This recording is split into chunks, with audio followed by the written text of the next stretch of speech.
En 1953, Borduas décide de quitter le Canada, en fait, et d'aller s'installer à New York. On a l'impression que sa première motivation, c'est il dit les Américains, ça c'est du monde qui ont de l'argent, on va pouvoir faire un succès, là, etc. Et il ne s'attend pas beaucoup au genre d'art qu'il va trouver là. Il ne connaît pas beaucoup, d'ailleurs comme presque tous les peintres québécois du temps, ils ne connaissent pas ce qui se passe beaucoup aux États-Unis. Même, d'ailleurs, même des peintres très célèbres comme Jackson Pollock, puis tout ça, ils sont pas très célèbres à ce moment-là non plus.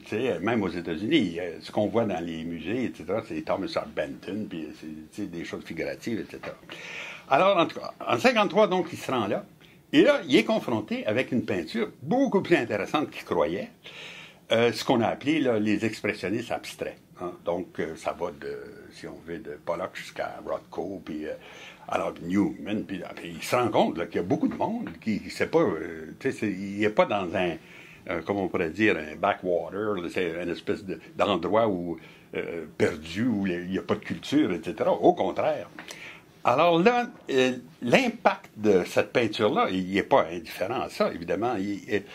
Il vient, lui, avec un espèce de système de composition qui est très marqué par l'Europe, en fait. Il a admiré Cézanne quand il était plus jeune, puis, dans lequel on compose en faisant une certaine hiérarchie entre les éléments. Par exemple, dans une nature morte de Cézanne, tu as toujours une bouteille, puis tu as un plat, puis des pommes, puis tout ça s'organise comme une espèce de triangle, si on veut.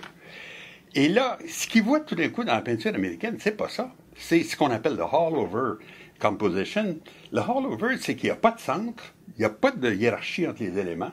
Tout est à peu près pareil, tout se donne avec la même force.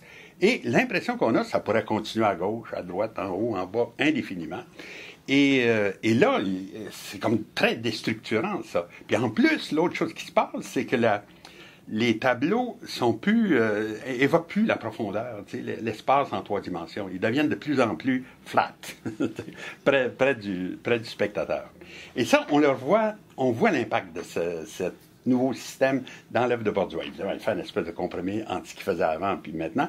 Par exemple, les fameux objets qu'on avait dans les tableaux automatiques, ils éclatent, ils disparaissent, ils se fondent dans le fond. Le fond qui était peint souvent au pinceau, puis en arrière, tout ça. Là, il est peint à la spatule, donc il s'avance en avant, lui. Alors là, l'espèce